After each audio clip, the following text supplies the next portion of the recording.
welcome to Temple Street, the show brought to you by the Department of Communication and Journalism at Suffolk University. I'm Michaela Pyers. And I'm Mark Robbins. On today's show, we will report on Suffolk's new building at 20 Somerset, the new home field for outdoor athletics, and take a closer look at the importance of concussion awareness. We will also hear how the public reacted to the Pope's U.S. visit and speak to Spanish professor Yanni Moreno on her new book.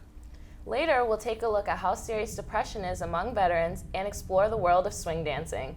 We will end, as always, with our critic at large, Melanie Odell. What do you have for us today, Melanie? Well, today I'm going to be talking about presidential candidate Donald Trump. He's been topping polls and making headlines, but today I'm going to challenge him. My least favorite subject, Donald Trump. This is sure to start a heated discussion. Can't wait to get in on that. But first, the news. After 2 years of construction, the newest addition to the Suffolk University campus has finally been completed. As the semester begins, the 20 Somerset building is open for students. Melanie Odell brings us the story. It's September and they're back. Waves of students returned into Boston for the new school year. But this year, there's something new for Suffolk University students. It's gray, it's shiny, and it's 10 floors tall. It's Suffolk University's new 20 Somerset building. 20 Somerset started construction in 2013 and is now home to many of the College of Arts and Sciences classrooms. Mayor Marty Walsh joined President Margaret McKenna for the ceremonial ribbon cutting, expressing his excitement about future partnerships between Suffolk University and professionals in the area. What's going to happen here in this building, the learning that's going to go on in this building with the best and brightest of the city of Boston, and really having the opportunity for the students that are being learning in this building to be able to connect to so many different industries within literally walking distance. For students taking classes in the building, the new classrooms are an exciting change of scenery. I think the new facilities, for the most part, are a general improvement. We have new technologies, the CAF, which is the best thing, in my opinion, about this new building, where the students actually get together and gather. Dr. Rachel Kipp, chair of the biochemistry department, believes the new science labs will be an asset to her students. And these labs are designed so that students can work together. That right there is just transformative for us. The difference between the lab that doesn't support how we like to teach and the lab that supports the best teaching practices right now, huge. To Suffolk University President Margaret McKenna, the new building is much more than just a step in the right direction for Suffolk.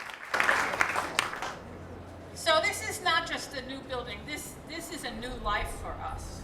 When you go into this building, you will see the labs that our students are going to be prepared to take the jobs not only of today, but of the future. Reporting for Temple Street, this is Melanie Odell. In an effort to centralize the Suffolk campus in downtown Boston and away from its former Beacon Hill location, the 20 Somerset building will be replacing the Fenton and Archer buildings. After years of playing at different locations in and around the Boston area, Suffolk Outdoor Athletics has finally found a place to call home. I visited the East Boston field and was able to get a closer look at the partnership between Suffolk and East Boston High. Suffolk shoots too wide. The Rams are defending their new home turf. Just 3 stops away from Suffolk University on the Blue Line, East Boston Memorial Park has welcomed a new tenant, and for the first time, Suffolk Outdoor Athletics will play all of their home games at the same location. Athletic Director Carrie McConnell says this will help bring a new life to the athletic department. It's easier to get to. Certainly you can take the Blue Line over here. If you drive, it's 5 minutes. I think a piece of generating fan support is obviously we want to start to develop some winning programs. Suffolk athletes are also reaping the benefits of the closer move. There's a lot more motivation because the travel time is cut in half, if not more than that. As part of a growing partnership, Suffolk has created 2 scholarships specifically for East Boston high school students. Suffolk official and longtime resident of EC, John Nucci, is passionate about making college a more attainable goal for students in low-income families. East Boston and other neighborhoods like East Boston in the city, the young people don't always think about college. It's a bit foreign to them, for many of them. This gives them a peek at what college is like, and I think it'll be helpful as we move along. For Temple Street, I'm Michaela Pyers. Suffolk is also working to start a Big Brother, Big Sister program pairing student athletes and children in the East Boston community. University officials say they hope to start the program by next summer. Concussions can be a devastating injury for athletes. The Centers for Disease Control and Prevention report that an average of 1.6 million to 3.8 million sports-related concussions occur each year. Lenny Rowe takes a look at what one former professional athlete is doing to raise awareness about concussions. In 2007, Taylor Twellman was at the peak of his career. The striker for the New England Revolution was a prolific scorer. His 101 goals are still the all-time record for the Major League Soccer club. But in 2008, it all changed in a flash. Twellman suffered a concussion while going for a ball and was unable to recover. He retired from the game in 2010. In an effort to raise awareness about concussions, Twellman, who is now an ESPN analyst, established Think Taylor. Basically, August 30th, 2008, my life changed forever. I got a severe concussion playing for the New England Revolution. I didn't make the right choices, neither did the people looking out for me, and I've paid the price for it. And I think more importantly, going through what I've gone through since that day, I think it's most important that the youth of our country, not the pro athletes, the youth of our country are more educated and more aware to make better decisions, and I think we're doing a good job of that. This year, Think Taylor joined forces with the Massachusetts Interscholastic Athletic Association, the MIAA, to sponsor a week-long event in mid-September. Students were also encouraged to take the Think Taylor MIAA pledge, which helped them better understand the injury, agree to take it seriously, and understand that from time to time, it may require them to take time away from competition. It's amazing. The state of Massachusetts has overwhelmed me with how just how open they've been with everything. And right here at Chelmsford, they've been great. Everywhere else has been great. Plenty of places have done a wonderful job of embracing Concussion Awareness Week, and it's been awesome. For Temple Street, I'm Lenny Rowe. For more information, visit thinktaylor.org. And at Suffolk University, the Office of Disability Services can help accommodate any student that has suffered a concussion, athlete or non-athlete. Their office is located on the 7th floor of 73 Tremont. During his two-nation trip, Pope Francis's plane touched down on American soil, marking the start of a 6-day trip that took him through Washington, D.C., New York, and Philadelphia. Melanie Odell and Jeanette Oriel took the streets to see how Bostonians feel about the Pope's visit to the States. I think it's a very good thing that he did, and I think that the people are pleased that he came, and I think they give him hope. Well, my opinion is it's very important for the religious people, actually, because they get a chance to see that side. It's very religious that rarely comes over here, so I think it's very important, actually.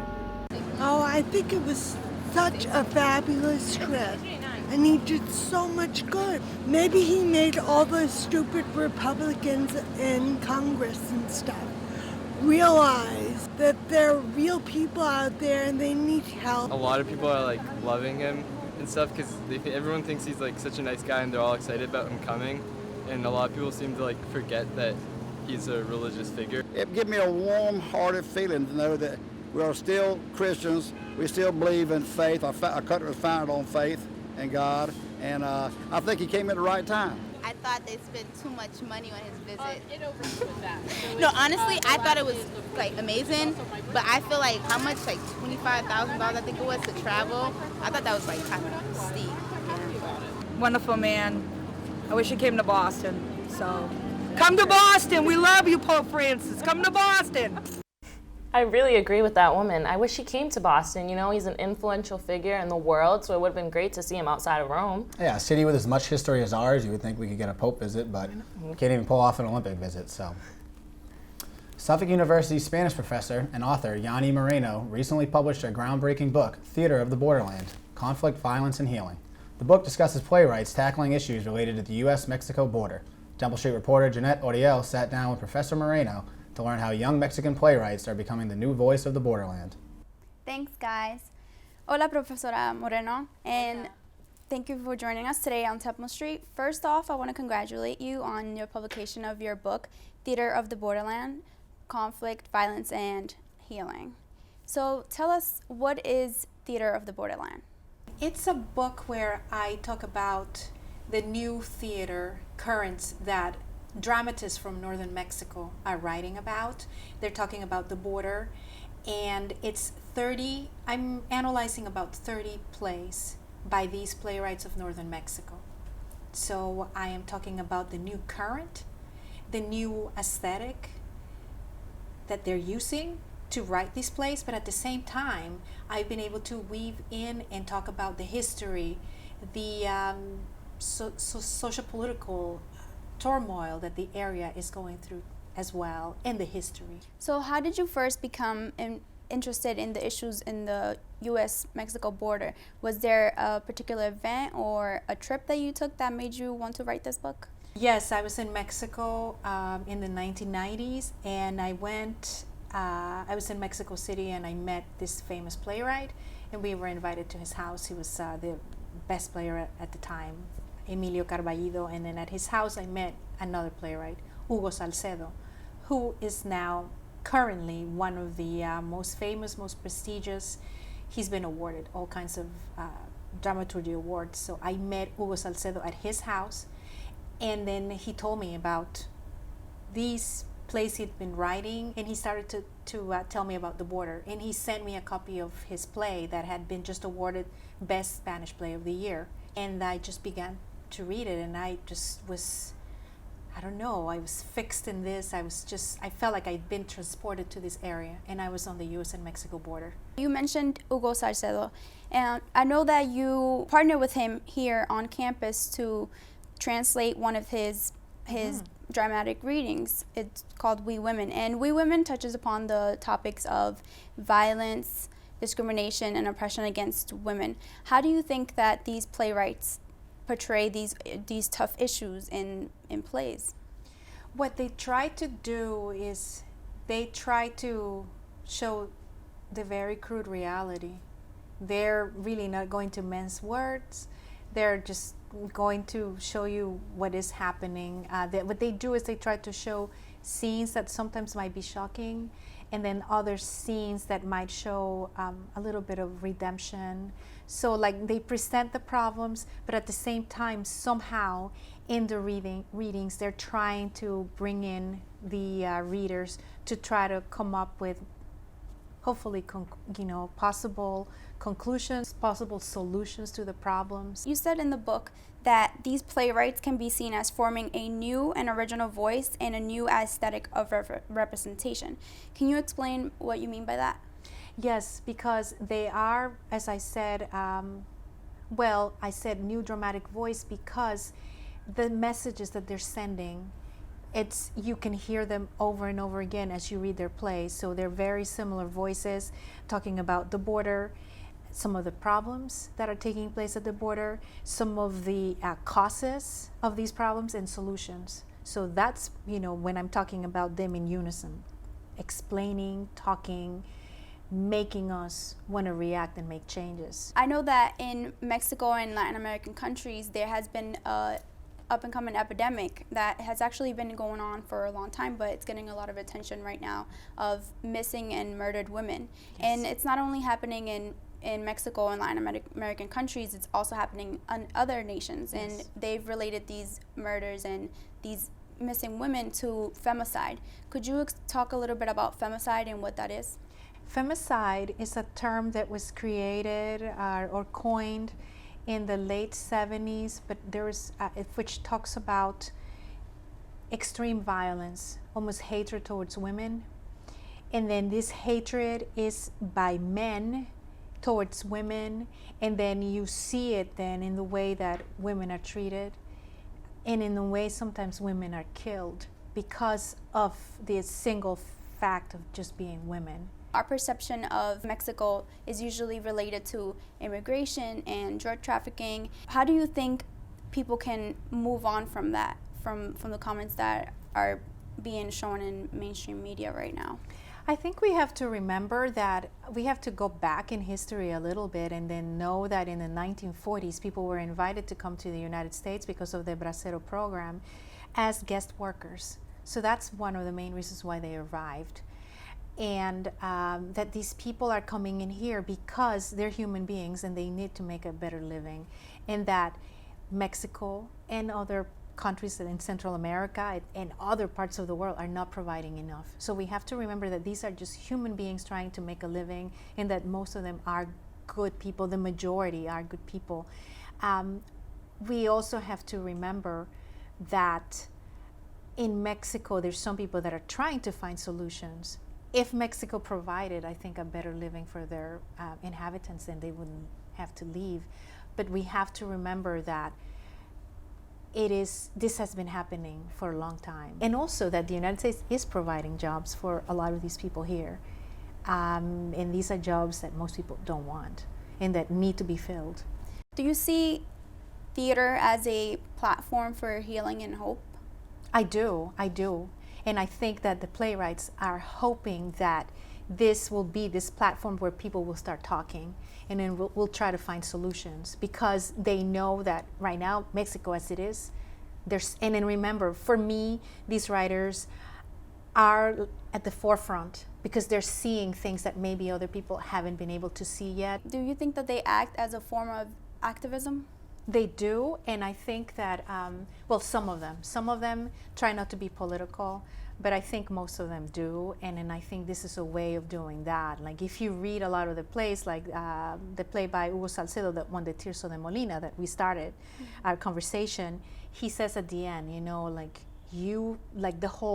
all the people have to rise up and complain and try to create changes. So yes, I think they do that by bringing the political message, but also by trying to train new playwrights, new actors. And I think by trying to bring people like me, the critics, to talk about their plays, so that I can maybe get other people interested in what they're doing and in the plight of the people of the borderlands. So I think Theater of the Borderlands does a really great job at putting into light issues that are often associated with Mexico, and just talking about the issues that aren't talked about when discussing the U.S.-Mexico border. So thank you so much for joining me and talking about these issues with me. Thank you so much for inviting me. No, you're welcome. It's been wonderful to be here. No Thank problem. you. Back to you guys. You can find Professor Moreno's book at Suffolk University's Sawyer Library, or purchase a copy at theateroftheborderland.com.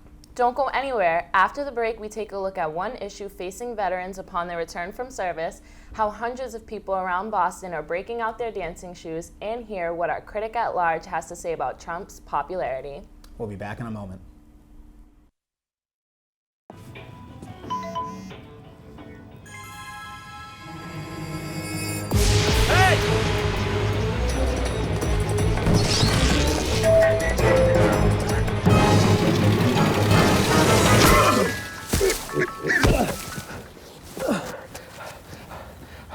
So, same time next week? Well, of course. Put away a few bucks, feel like $1 million. For free tips to help you save, go to Feed the Pig. Get your ass out. You're not in here. Yes, I am. Move! Give it to him hard! No. Every day, kids witness bullying. Why you stab me with it? No. They want to help, Ow. but don't know how. Oh, Teach your kids how to be more than a bystander. Visit stopbullying.gov. Really?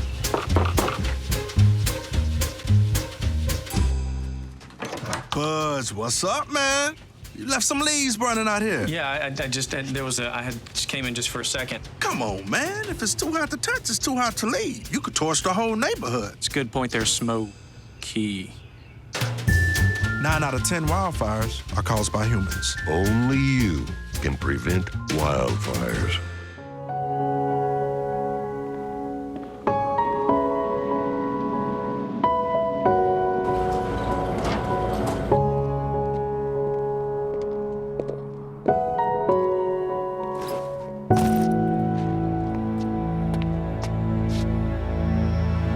Well, come on, man.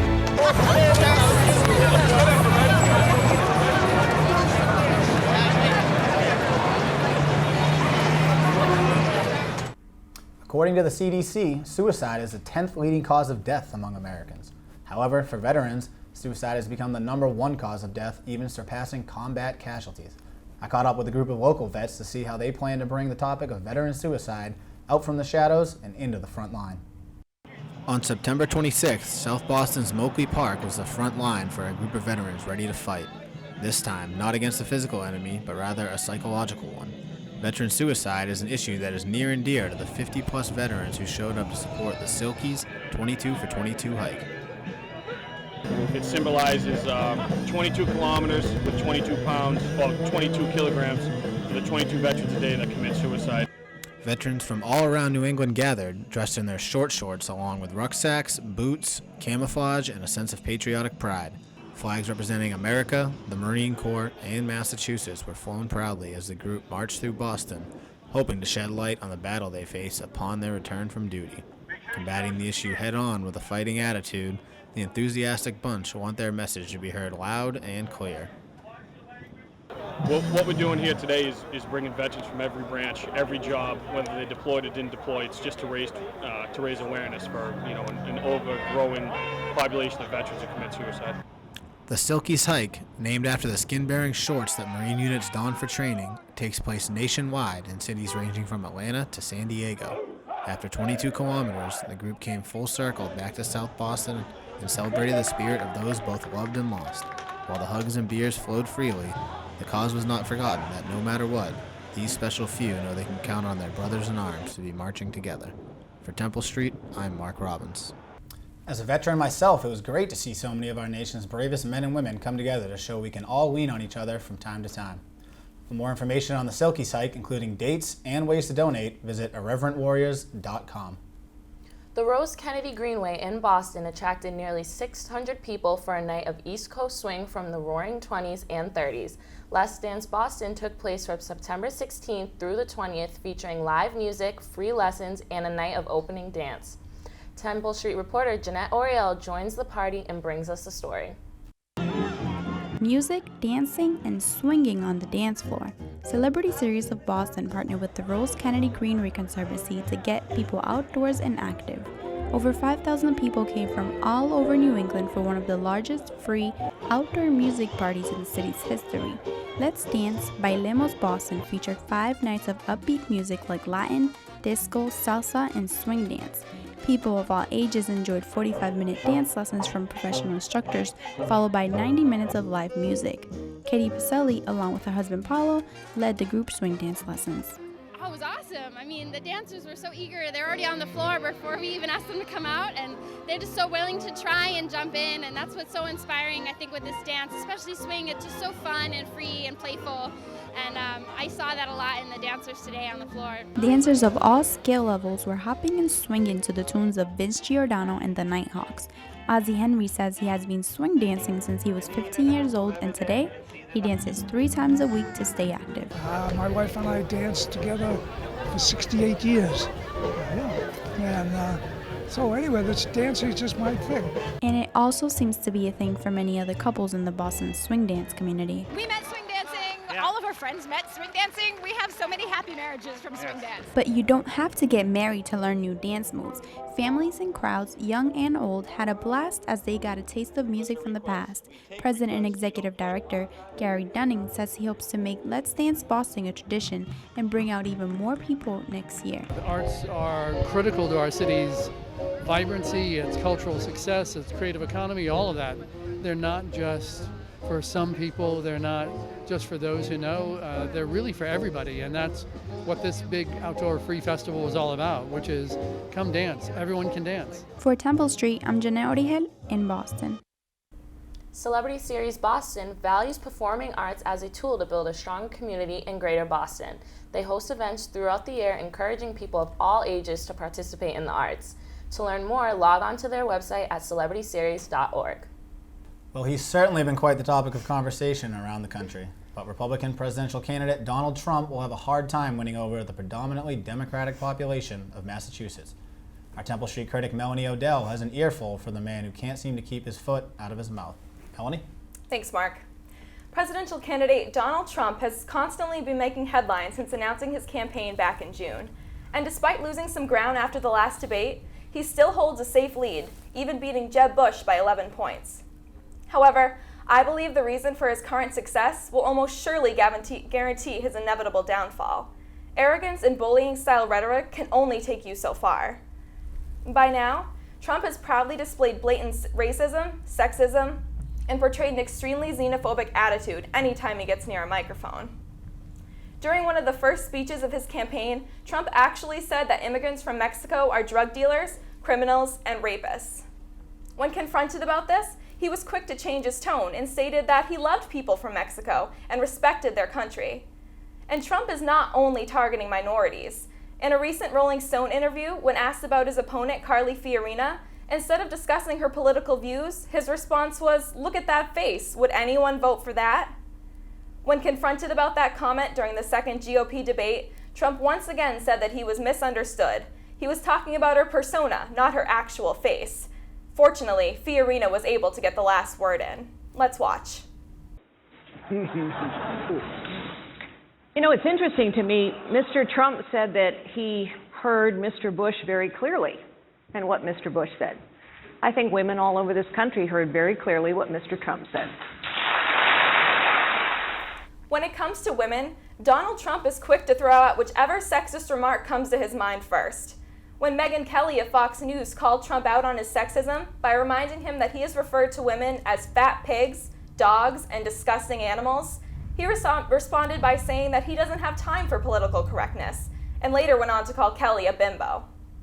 Trump has also taken his sexism to Twitter, lashing out at Hillary Clinton, Ariana Huffington, and women of the military. At this point, we should be asking ourselves, do we really want a man who bullies people over social media ruining our country? What happens when he disagrees with another political leader? Will he confront the problem responsibly, or just send them a nasty DM on Twitter? We need a leader who handles issues, not hashtags them. Most recently, Trump has been commenting on Muslims in America. During one of his most recent rallies, he conversed with a man who stated, "There's a problem in this country, and it's Muslims." Instead of disputing the statement, Trump let the man speak as he went on to disrespect President Obama. During an interview with 60 Minutes, Donald Trump further defended the man from the rally. Let's watch. It was a testing moment for a man running for president. I don't think so. You never know when they're coming. I don't think so. But here you had a bigot that wasn't a that you could have slapped down. You don't know that. I mean, he asked a question. You don't know that he was a bigot. But look. A problem in this country and it's Muslims? Well, let me ask you this. So you said there's a problem in this country and it's Muslims, all right? To the best of my knowledge, the people that knocked down the World Trade Center, you know where they didn't fly back to Sweden. In the wake of yet another tragic school shooting that left 9 students in Oregon dead and 9 others injured, Donald Trump immediately voiced his objection to gun control. He talked about how he had a license to carry in New York, and then mimicked pulling a gun out of his pocket and pretended to shoot into the crowd. Way to go, Mr. Trump. I think you just made a better point for gun control than all of the Democrats put together. The bottom line is, Donald Trump's ignorance and intolerance are exactly what this country doesn't need. It's our responsibility as voters to acknowledge the candidate's views and stances on all issues. Voting in the primary is just as important as voting in the presidential election. While Trump's comments still make all the late-night comedians happy, I can't help but want to say, Trump, you're fired. That was great, Melanie. Honestly, when Donald Trump announced that he was running for president, I thought it was a joke. He's not going to be getting my vote, but I will say it is nice to have a politician speak their mind for once. Well, hopefully he'll learn to speak his mind without offending everyone else in the room someday. Hashtag well said, Melanie. Well, that's all we have for today's show. Thank you from all of us here at Temple Street. I'm Mark Robbins. I'm Melanie Odell. And I'm Michaela Pyers. See you next time.